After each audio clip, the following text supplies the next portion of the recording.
నమస్తే, నా పేరు జగదీష్. వైజాగ్ లోకల్ న్యూస్ వార్తలకి స్వాగతం. వార్తల్లో ముందుగా ముఖ్యాంశాలు.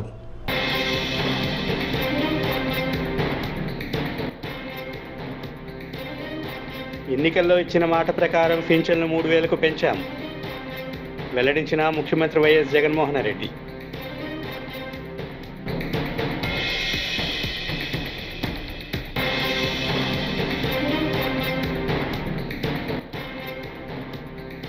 కొంతమంది లబ్ధి కోసమే వైకాపా ప్రభుత్వం భూ హక్కు చట్టం తీసుకువచ్చింది ఆరోపించిన జనసేన పిఎస్సి చైర్మన్ నాదెండ్ల మనోహర్.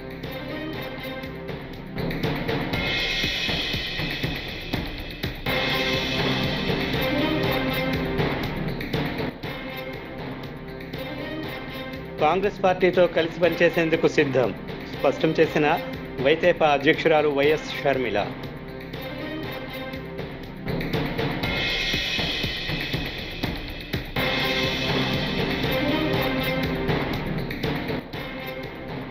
విజయనగరంలో టీడీపీ కార్యకర్త కోరాడ అప్పారావు కుటుంబాన్ని పరామర్శించిన నారా భువనేశ్వరి.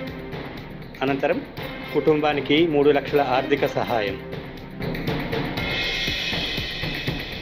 ఎన్నికల్లో ఇచ్చిన మాట ప్రకారం పింఛన్లు 3,000కు పెంచామని ముఖ్యమంత్రి వైఎస్ జగన్మోహన్ రెడ్డి పేర్కొన్నారు. పేదల జీవితాల్లో ఆనందం వెల్లివిరియాలి, తమను తాము పోషించుకోలేని పరిస్థితి ఎవరికీ రాకూడదని అక్షరాల 66.34 లక్షల మందికి మంచి జరిగేలా పెన్షన్ అందిస్తున్నామన్నారు. పెన్షన్ల కోసం దాదాపుగా నెలకు 2,000 కోట్లు ఖర్చు చేస్తున్నామని తెలిపారు. చంద్రబాబు అవినీతిని కేంద్ర దర్యాప్తు సంస్థలు నిర్ధారించి న్యాయస్థానం జైలుకు పంపింది. జైల్లో ఉన్న అవినీతిపరుడు చంద్రబాబును దత్తపుత్రుడు పరామర్శిస్తాడు. అవినీతికి తావు లేకుండా పాలన చేస్తున్న మన ప్రభుత్వంపై విమర్శలు చేస్తాడు. కుటుంబాలను చీల్చి రాజకీయాలు చేస్తారు. మీరందరూ అప్రమత్తంగా ఉండాలని సీఎం వైఎస్ జగన్ సూచించారు. 4 జనవరి నుంచి పెన్షన్ 3,000 రూపాయలు. అవ్వాతాతలకు పెన్షన్ 3,000 వరకు పెంచుకుంటూ పోతాం అని ఇచ్చిన ఈ మాట తూచా తప్పకుండా ఈ రోజు మీ అందరి సమక్షంలో పెన్షన్ పెంచుతూ ఈ మంచి కార్యక్రమం చేస్తా ఉన్నందుకు చాలా సంతోషంగా ఉందని. సంక్రాంతి పండుగ కూడా వారి ఆనందం ముందు చిన్నబోయింది.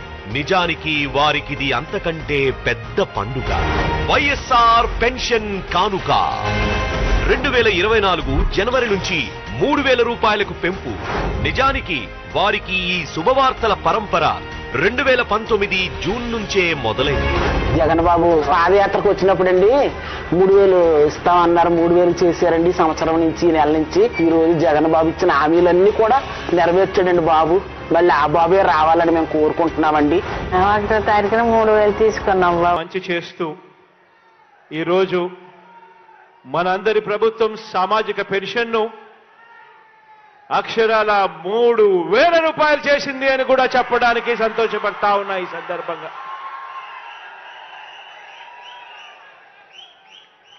నిజంగా ఈరోజు మనం చేస్తా ఉన్న ఈ 66,34,000 మందికి సంబంధించి కేవలం ఈ పెన్షన్లపై చేస్తా ఉన్న ఖర్చు నెల నెల అక్షరాల దాదాపుగా 2,000 కోట్ల రూపాయలని కూడా చెప్పడానికి కూడా సంతోషపడతా ఉన్నా.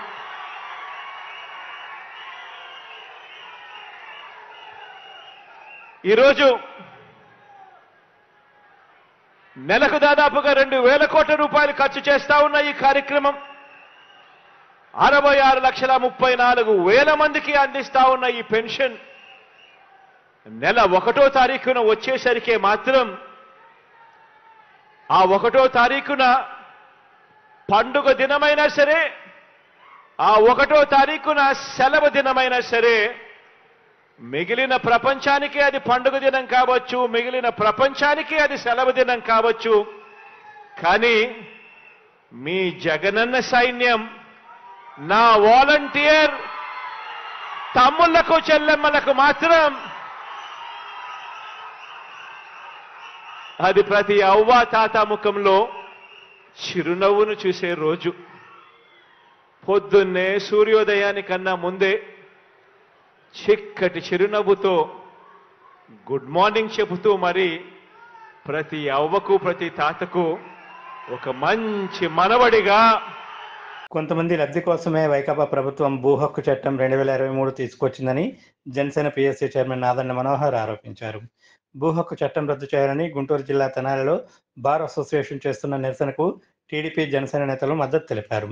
ఈ సందర్భంగా ఆయన మాట్లాడుతూ జనసేన టీడీపీ ప్రభుత్వం అధికారంలోకి వచ్చాక ఈ చట్టాన్ని రద్దు చేస్తామని హామీ ఇచ్చారు. మరోవైపు తెనాలిలో పారిశుద్ధ్య కార్మికుల నిరసనకు నాదెండ్ల మనోహర్ మద్దతు తెలిపారు. మున్సిపాలిటీల్లో పన్నులు పెంచిన ప్రభుత్వం కార్మికుల డిమాండ్లు నెరవేర్చడం లేదని విమర్శించారు. సామాన్యుడికి ఇంకా ప్రొటెక్షన్ ఇవ్వాలి, తన ఆస్తులకి గౌరవం ఉంటుంది, ఒక పద్ధతి ఉంటుంది, ప్రొసీజర్ ఉంటుంది. ఆ ప్రొసీజర్ ఫాలో అయ్యే విధంగా ఎవరు దానికి విరుద్ధంగా వెళ్ళలేరనే భరోసా మాత్రం ఈ చట్టం కల్పించడం లేదు.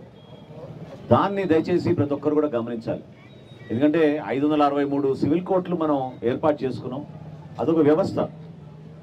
ఆ వ్యవస్థని పక్కదారి తీసుకెళ్ళి ఈరోజు వీళ్ళు సృష్టించిన 26 జిల్లాల్లో ట్రిబ్యునల్ ఏర్పాటు చేస్తాం. ఆ ట్రిబ్యునల్లోనే పరిష్కారం జరగాలి. ఇద్దరి మధ్య భూతగాదాలు ఎక్కడైనా వచ్చినా, సపోర్టింగ్ డాక్యుమెంట్స్ లేకపోయినా దాన్ని నిర్ణయించే అధికారం టైటిల్ రిజిస్ట్రేషన్ ఆఫీసర్కి ఇస్తున్నారు. ఒక్కసారి నేను మన రైతుల్ని, పౌరులందరూ కూడా రిక్వెస్ట్ చేస్తున్నాను, మీరు ఒక పట్టాదారు పాస్బుక్ కోసం ఎన్ని ఇబ్బందులకు మీరు గురవుతారో, ఏ విధంగా అధికార యంత్రాంగం మిమ్మల్ని తిప్పుతుందో మీకు తెలుసు. రాజకీయ వ్యవస్థ దాన్ని ప్రశ్నించడానికి లేకపోతే పూర్తి స్థాయిలో మీకు న్యాయం జరగదు. దాన్ని వ్యతిరేకించాల్సిన అవసరం ఖచ్చితంగా ఉంది. ఎట్టి పరిస్థితుల్లో కూడా ఈ చట్టాన్ని విత్డ్రా చేయాలి. కేవలం కొంతమందికి లబ్ధి కలగడానికి కోసం, ఈ వ్యవస్థని వాళ్ళ చేతిలో పెట్టుకోవడానికి కోసం వాళ్ళు చేసిన ప్రయత్నం. రేపటి రోజున కొత్త ప్రభుత్వం ఏర్పడిన తర్వాత జనసేన పార్టీ, తెలుగుదేశం పార్టీ కలిసి ఈ చట్టాన్ని ఖచ్చితంగా GO 512ని అబెయన్స్లో పెట్టి ప్రతి ఒక్కరికి ఇందులో కన్సల్టేషన్ చేసి ఇంకా మెరుగైన పరిపాలన అందించే విధంగా మేము చేస్తాం తప్ప ఇటువంటి అనవసరమైన చట్టాలు తీసుకొస్తే మాత్రం ఈ రాజకీయ వ్యవస్థ కూడా దాన్ని ప్రశ్నించాల్సిన బాధ్యత మా అందరిపైన ఉంటుంది. పూర్వకాలం నుంచి పాదయాత్రలు చేశామని చెప్పుకునే మహానుభావులు ఎవరైతే ఉండేవాళ్ళో వాళ్ళందరూ ఆ రోజుల్లో ప్రజలతో పాటు నడుచుకుంటూ రోడ్లపైన తిరిగితే సమస్యలపైన అవగాహన వస్తుంది, తెలుస్తుంది మనకి సమస్యలు అని చెప్పి వాళ్ళు పాదయాత్రలు చేసేవాళ్ళు. కానీ ముఖ్యమంత్రి మాత్రం ఆయన ఆ రోజున తలపెట్టిన పాదయాత్ర కేవలం అబద్ధాలు చెప్పడానికి, మోసం చేయడానికి. కాంగ్రెస్ పార్టీతో కలిసి పనిచేసేందుకు సిద్ధమని వైతేపా అధ్యక్షురాలు వైఎస్ షర్మిల స్పష్టం చేశారు. కాంగ్రెస్ పెద్దలను కలిసేందుకు బుధవారం ఢిల్లీ వెళ్లనున్నట్లు చెప్పారు. కుమారుడు రాజారెడ్డి, కాబోయే కోడలు ప్రియా అట్లూరితో కలిసి ఇడుపులపాయలోని వైఎస్ఆర్ సమాధి వద్ద షర్మిల నివాళులు అర్పించారు. వైఎస్ రాజారెడ్డి పెళ్లి కాబోతుంది. ఈ సందర్భంగా రాజశేఖర రెడ్డి గారి సమాధి వద్ద మొదటి ఇన్విటేషన్ కార్డు ఉంచి ఆయన ఆశీస్సులు తీసుకోవడానికి రావడం జరిగింది. కొత్త వధూవరులు రాజశేఖర రెడ్డి గారితో పాటు ప్రజలందరి దీవెనలు ఉండాలి. దేవుని దీవెన చేత వీళ్ళిద్దరూ సంతోషంగా ఉండాలని మనస్ఫూర్తిగా మాతో పాటు మీరు కూడా కోరుకోవాలని ప్రార్థన. కాంగ్రెస్ పార్టీతో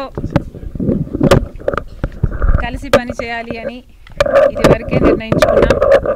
తెలంగాణలో కాంగ్రెస్ పార్టీకి మద్దతు ఇవ్వడం జరిగింది. కనుకనే కాంగ్రెస్ పార్టీ ఈరోజు అధికారంలోకి వచ్చింది.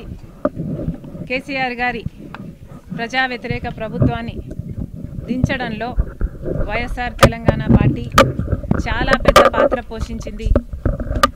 31 నియోజకవర్గాలలో కాంగ్రెస్ పార్టీ గెలుపు కేవలం 10,000 మెజారిటీతో గెలిచారు. దానికి కారణం మేము పోటీ చేయకపోవడం. వైఎస్ఆర్ తెలంగాణ పార్టీయే పోటీ చేసినుంటే కాంగ్రెస్ పార్టీకి చాలా ఇబ్బంది అయ్యేది. ఈ కృతజ్ఞత భావం కాంగ్రెస్ పార్టీలో కూడా ఉంది. వైఎస్ఆర్ తెలంగాణ పార్టీకి నేను చేసిన త్యాగానికి కాంగ్రెస్ పార్టీ వాళ్ళు విలువనిచ్చి ఈరోజు నన్ను కాంగ్రెస్ పార్టీలోకి ఆహ్వానించడం జరిగింది. కాంగ్రెస్ పార్టీతో కలిసి పని చేయడానికి నాకు కూడా ఏ అభ్యంతరం లేదు.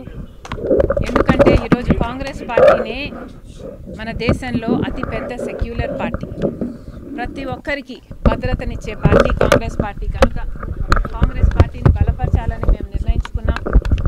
ఈ క్రమంలోనే అతి త్వరలోనే యాక్చువల్లీ రేపే ఢిల్లీకి ప్రయాణమై వెళ్తున్నాం. 1-2 రోజుల్లోనే మీ అన్ని ప్రశ్నలకు సమాధానాలు వస్తాయి. విజయనగరంలో టీడీపీ కార్యకర్త కోరాడ అప్పారావు కుటుంబాన్ని బుధవారం నారా భువనేశ్వరి పరామర్శించారు. చంద్రబాబు అరెస్టును తట్టుకోలేక అప్పారావు గుండెపోటుతో గత ఏడాది సెప్టెంబర్ 10న మృతి చెందారు. బాధిత కుటుంబాన్ని నారా భువనేశ్వరి పరామర్శించి కుటుంబ సభ్యులను ఓదార్చారు. వారికి 3 లక్షల రూపాయల చెక్కును అందించి భరోసా కల్పించారు.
ఆయిల్ ట్యాంకర్ల డ్రైవర్ల సమ్మె యథావిధిగా కొనసాగుతుందని భారతీయ ప్రైవేట్ ట్రాన్స్పోర్ట్ మజ్దూర్ మహాసంఘ్ జాతీయ ప్రధాన కార్యదర్శి రవిశంకర్ అల్లూరి స్పష్టం చేశారు. బుధవారం నుంచి దేశవ్యాప్తంగా ప్రైవేట్ రవాణా రంగంలో ఉన్న లారీలు, ఆటోలు, డీసీఎం, మినీ గూడ్స్ వాహనాలన్నీ ఆందోళనలో పాల్గొనాలని పిలుపునిచ్చారు. కేంద్ర ప్రభుత్వం వెంటనే న్యాయ సంహిత రోడ్ యాక్సిడెంట్ బిల్లును వెనక్కి తీసుకోవాలని డిమాండ్ చేశారు.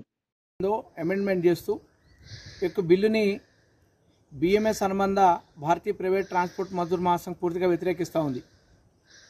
దానిలో భాగంగా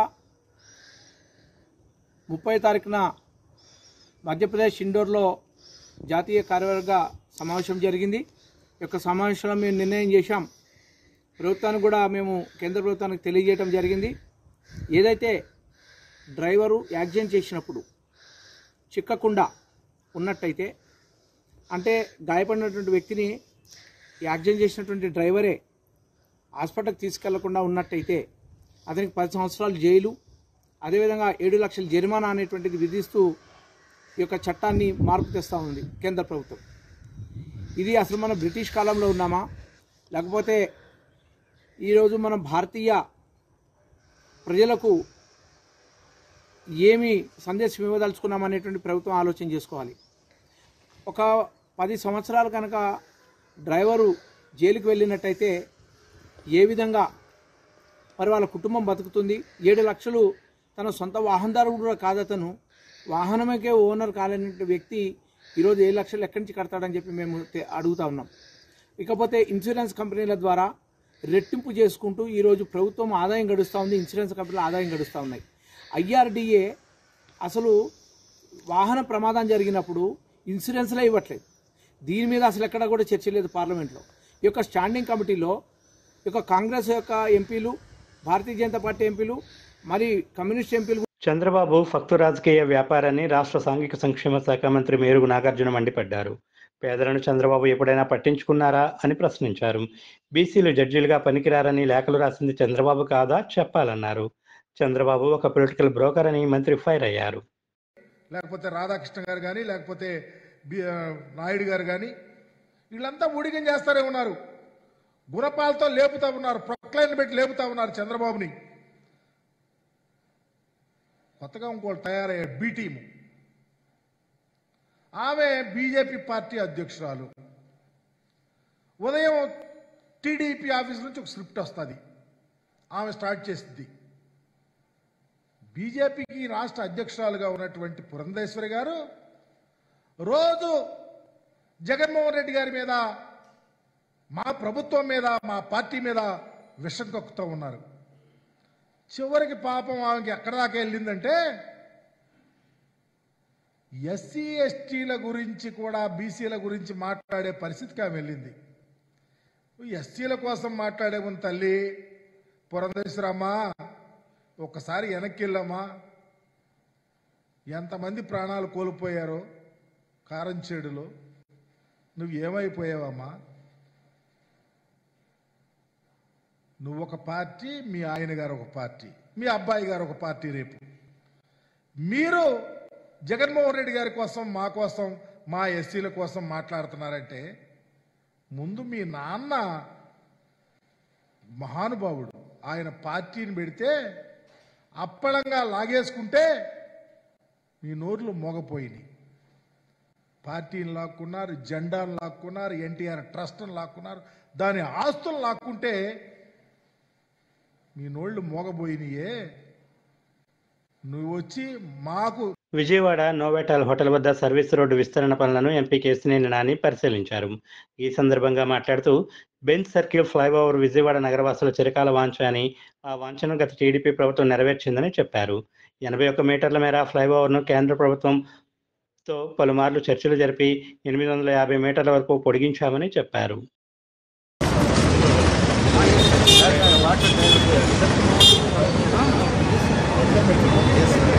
అండర్ గ్రౌండ్ డ్రైనేజ్ ఇక్కడి నుంచి కూడా వేయాలి. వేసిన తర్వాత రోడ్డు వేస్తే ఇంకా ఆ రోడ్డుకు ఆల్రెడీ 7.5 మీటర్స్ రోడ్డు ఉంది, 1.5 మీటర్ డ్రైనేజ్ ఉంది. తర్వాత యూటిలిటీస్ కోసం ఇంకో దాదాపు 1 మీటర్ కరెంట్ పోల్స్ కానీ మొత్తం మీద 10 మీటర్స్ అయింది రోడ్డు, అంటే 33 ఫీటు. చాలా పెద్ద రోడ్డు అవుతుంది.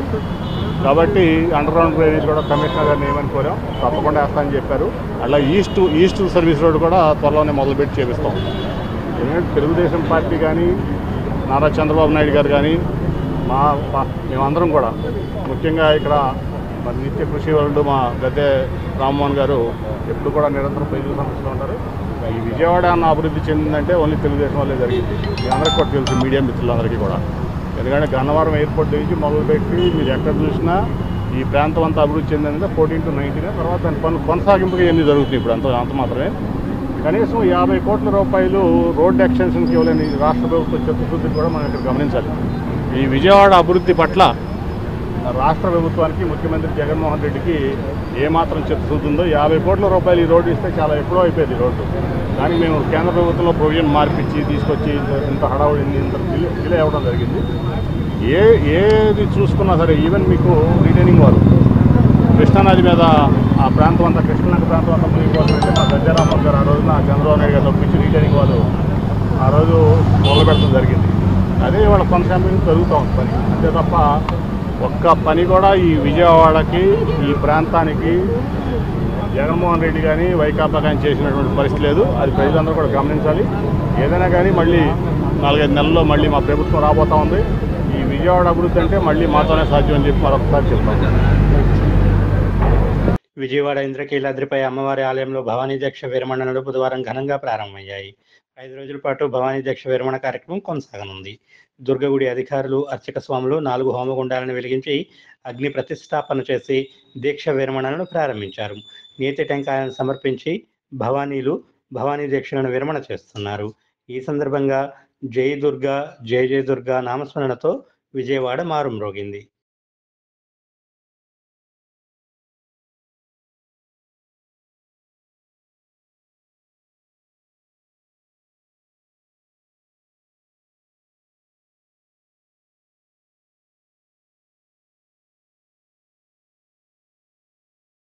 మహామండపం కింద ఏర్పాటు చేసి ఉన్నారండి. ఇరుముడి బాంధాలు సమర్పించి చోటు ఏర్పాటు చేసి ఉన్నారు. దయచేసి భవానీలు భక్తులు అందరూ కూడా గమనించగలరు. మీ యొక్క కానుకలను, మొక్కుబడులను హుండీలో మాత్రమే వేయాలండి. మీ యొక్క కానుకలు వేసినవి మాత్రమే అమ్మవారి మూలధనానికి చెందును.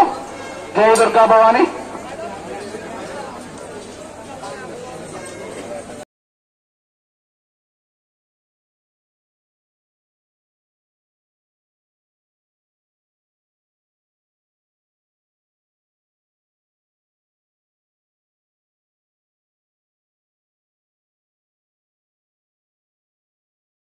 ఏపీలో భూ హక్కుల చట్టానికి హైకోర్టు మధ్యంతర ఉత్తర్వులు శుభపరిణామమని రాయలసీమ పోరాట సమితి కన్వీనర్ నవీన్ కుమార్ రెడ్డి చెప్పారు. తిరుపతిలో ఆయన మీడియాతో మాట్లాడుతూ రాష్ట్ర ప్రభుత్వం ఇచ్చిన ఉత్తర్వులపై ఏపీ హైకోర్టు మధ్యంతర ఉత్తర్వులు జారీ చేస్తూ ఫిబ్రవరి 1వ తేదీకి వాయిదా వేయడం రాష్ట్ర ప్రజానీకానికి తాత్కాలికంగా ఉపశమనం కలిగించిందని నవీన్ అన్నారు. ఆంధ్రప్రదేశ్ ప్రభుత్వము AP land title act 2022 Andhra Pradesh భూ హక్కుల చట్టాన్ని తీసుకురావడాన్ని ఈ రాష్ట్రంలో ఉన్నటువంటి అన్ని వర్గాల ప్రజలని, రైతులు, వ్యాపారస్తులు, ఉద్యోగస్తులు, సామాన్య ప్రజలు, అధికార ప్రతిపక్ష పార్టీలన్న తేడా లేకుండా న్యాయవాదులతో సహా నిరసన కార్యక్రమాలు చేస్తూ దాన్ని వ్యతిరేకించడం జరిగింది. ఈ రోజు బార్ కౌన్సిల్ నుంచి, కర్నూలు నుంచి అనేక మంది ఈరోజు హైకోర్టును ఆశ్రయించారండి. హైకోర్టును ఆశ్రయిస్తే ఈరోజు హైకోర్టు మధ్యంతర ఉత్తర్వులను జారీ చేయడం నిజంగా ఈ రాష్ట్ర ప్రజలందరికీ కూడా కొంత ఉపశమనాన్ని కలిగించిందనే చెప్పుకోవాలి. వాళ్ళు అడ్వకేట్ జనరల్ మాట్లాడుతూ అసలు సెక్షన్ 4 కింద నోటిఫికేషనే ఇవ్వలేదని చెప్పి, రూల్స్ ఫ్రేమ్ చేయలేదని చెప్పి, ఈ భూ హక్కు చట్టానికి సంబంధించి అధికారులను నియమించడం లేదని చెప్పని హైకోర్టుకి తెలపడము, వెంటనే హైకోర్టు ఆ వాదనలు విని భూ యాజమాన్యపు హక్కు చట్టం పైన మధ్యంతరుల ఉత్తర్వులు ఇచ్చింది. ఉత్తర్వులు ఇస్తూ కూడా వెంటనే స్థిరాస్తి దావాలన్నింటినీ కూడా స్వీకరించాలని చెప్పి కింది కోర్టులకు ఆదేశాలు ఇవ్వడం అనేది నిజంగా శుభపరిణామంగా ఈ రాష్ట్ర ప్రజలంతా కూడా భావిస్తున్నాము. దయచేసి నేను రాష్ట్ర ప్రభుత్వాన్ని విజ్ఞప్తి చేస్తున్నా, ఒక అధికారంలో ఉన్నటువంటి ప్రభుత్వము ఒక నిర్ణయం తీసుకున్నా, ఒక జీవో విడుదల చేసినా అది రాష్ట్రంలో ఉండే ప్రజలతో పాటు ప్రతిపక్షాలు కూడా హర్షించాలండి, స్వాగతించాలి. ఈ రోజు మీరు తీసుకుంటున్నటువంటి ఈ చీకటి చట్టాలు ఏదైతే ఆంధ్రప్రదేశ్ భూ హక్కుల చట్టం అనేది వాళ్ళ హక్కులకు భంగం కలుగుతుంది, సొమ్ము ఒకరిది సోకు ఒకరిది అన్నట్టు తయారవుతుంది. రేపు పూర్వీకులు ఒకవేళ బిడ్డలకి గిఫ్ట్ డీడ్ ఇవ్వాలన్నా కోర్టుని ఆ భూమికి సంబంధించి అన్యాయం జరుగుతుందని కోర్టుని ఆశ్రయించాలన్నా కూడా హక్కులు కోల్పోతారు. కాబట్టి దయచేసి ఈ భూ హక్కుల చట్టాన్ని మీరు ఉపసంహరించుకోండి అని చెప్పి ఈరోజు న్యాయవాదులంతా కూడా కోర్టుల కాడ నిరసన కార్యక్రమాలు చేస్తున్నారు. రాష్ట్ర వ్యాప్తంగా 1,00,000 మంది పైగా ఉండాలని న్యాయవాదులు. రాష్ట్రంలో సార్వత్రిక ఎన్నికల సమయం దగ్గర పడుతున్న నేపథ్యంలో రాజానగరం ఎమ్మెల్యే జక్కంపూడి రాజా కోరుకొండ శ్రీ లక్ష్మీ నరసింహస్వామి వారి సన్నిధి నుంచి బుధవారం ఎన్నికల ప్రచార శంఖారావం ప్రారంభించారు. ఈ సందర్భంగా మాట్లాడుతూ వచ్చే ఎన్నికల్లో మునుపెన్నడూ జరగని అత్యధిక మెజారిటీతో గెలుస్తా అని ధీమా వ్యక్తం చేశారు. సీఎం జగన్ ప్రవేశపెట్టిన సంక్షేమ పథకాలు తమ గెలుపుకు కృషి చేస్తాయన్నారు. ఆరోగ్యం కూడా బలంగా పెట్టి చాలా ఉద్యమాలు చేస్తున్నాడు, చాలా త్యాగాలు చేస్తుంది. నిజంగా ఈవేళ ఆమె ఉండాల్సినటువంటి స్థానంలో నేనున్నాను. ఎప్పుడు పదవుల కోసం ఆరాటపడలా, తాపత్రయపడలా. ఆ కుటుంబం నుంచి ప్రజలకు సర్వీస్ చేయాలి, ప్రజలకు సేవ చేయాలి అని అంటే మనకి ఒక ప్లాట్ఫామ్ ఉండాలి.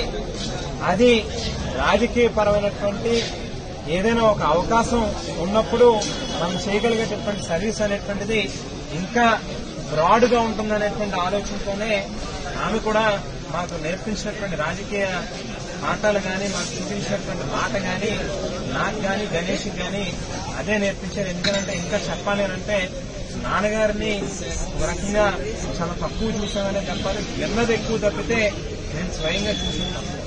కానీ నాన్నగారు అనంతరం మా తల్లిని చూసే ఎక్కువ నేర్చుకున్నాం. ప్రజల్లో ఏ రకంగా ఉండాలి, ప్రజలకు దగ్గర అవ్వాలంటే ఏ రకంగా ఉండాలనేది నాన్నగారు చూసి సో వీటికి తాపత్రయపడతాం తప్పితే ఎవరో డబ్బున్నటువంటి వ్యక్తులు లేకపోతే ఇంకోటో వస్తే దానికి ఆలోచన చేసేటువంటి పరిస్థితి లేదు. ఇవాళ చివరిగా ఒకటే మాట చెప్తున్నా, ఎన్నికల ముందు కానీ తర్వాత కానీ అది అధికార పక్షమైనా ప్రతిపక్షమైనా గెలిచినా ఓడినా ఏదైనా ప్రజలతో ఎవరుంటారో, ఏ రకంగా ప్రజలకు సర్వీస్ చేస్తారనేటువంటి మాత్రం ఆలోచన చేసుకోవాల్సిన అవసరం మాత్రం పాత్రికేయ సోదరుల ద్వారా అంటే మొత్తం 5 ఏళ్లని మీకు వివరించాల్సినటువంటి అవసరం ఉంది. కాబట్టి అంతా వివరంగా మీ అందరికీ కూడా తెలియజేస్తూ మళ్ళీ ఒక బలమైన నమ్మకం ఉంది. లక్ష్మీ నరసింహస్వామి ఉన్నాడు. మళ్ళీ 2024 ఎన్నికల్లో ఖచ్చితంగా గత ఎన్నికలకి మించినటువంటి మెజారిటీతో ఇవాళ రాజానగరం నియోజకవర్గంలో మా జెండా ఎగరేస్తాం. జగన్మోహన్ రెడ్డి గారికి బహుమతిగా అందిస్తాం. ఈ నియోజకవర్గంలో గతంలో ఎవరూ చేయనటువంటి పదవులు కూడా ఖచ్చితంగా చేస్తామనేటువంటి మాటలు కూడా మళ్ళీ తిరిగి మీ అందరికీ కూడా చేస్తూ విద్య కోసం జీవితం అర్పించిన తొలి మహిళా ఉపాధ్యాయురాలు సావిత్రిబాయి పూలే మహిళా విద్యా ప్రదాత అని ఆమ్ ఆద్మీ పార్టీ రాష్ట్ర అధికార ప్రతినిధి కె దయానంద్ కొనియాడారు. సావిత్రిబాయి పూలే జయంతి సందర్భంగా బుధవారం విజయనగరం కలెక్టరేట్ ముందు ఉన్న ఆమె విగ్రహానికి పూలమాల వేసి నివాళులు అర్పించారు. బాలికా విద్యా ప్రదాత సామాజిక విప్లవ చైతన్యమూర్తి సావిత్రిబాయి పూలే గారి జయంతి సందర్భంగా ఆమ్ ఆద్మీ పార్టీ రాష్ట్ర వ్యాప్తంగా అన్ని జిల్లాల్లో కూడా ఘనంగా నివాళులర్పిస్తుంది. అందులో భాగంగా ఈరోజు విజయనగరం జిల్లా కమిటీ ఆధ్వర్యంలో కలెక్టరేట్ ముందున్నటువంటి ఆమె విగ్రహానికి పూలమాల వేసి ఘనంగా నివాళులర్పించడం జరిగింది. ఒక బడుగు బలహీన వర్గానికి చెందినటువంటి కుటుంబంలో జన్మించిన ఆమె అంటరానితనం ఈ దేశంలో రాజ్యం వెళ్తున్న సమయంలో ఓ పక్క మూఢనమ్మకాలు రాజ్యం వెళ్తున్న పరిస్థితుల్లో కూడా ఆమె అతి చిన్న వయసులోనే ఈ సమాజం పట్ల అత్యంత బాధ్యత కలిగినటువంటి మహిళగా విద్య బాలికలకు ఎంత అవసరమో ఆమె గుర్తించి ఆనాటి నుండే బాలికలకు విద్య కోసం పోరాటం చేసినటువంటి మహనీయురాలు ఆమె 18వ ఏటనే తన భర్త జ్యోతిబా పూలే గారితో కలిసి ఒక పాఠశాలను నిర్మించి ఆ పాఠశాలలో బాలికలందరికీ కూడా ఉచితంగా చదువు నేర్పించినటువంటి గొప్ప మహిళ సావిత్రిబాయి పూలే గారు. అంతేకాకుండా దాడిత పీడిత వర్గాల కోసం బలుగు బలహీన వర్గాల అభ్యున్నత కోసం కృషి చేసినటువంటి మహిళ. అంతేకాకుండా ఆ రోజు ఉన్నటువంటి అంటరానితనానికి వ్యతిరేకంగా కానీ కుల వ్యవస్థకు వ్యతిరేకంగా పెద్ద ఎత్తున పోరాటం చేశారు. కులాంతర వివాహాలు జరిపించి వారికి ఆశ్రయం కూడా కల్పించినటువంటి మహిళ సావిత్రిబాయి పూలే గారు. ఈ వార్తలు ఇంతటితో సమాప్తం. నమస్కారం.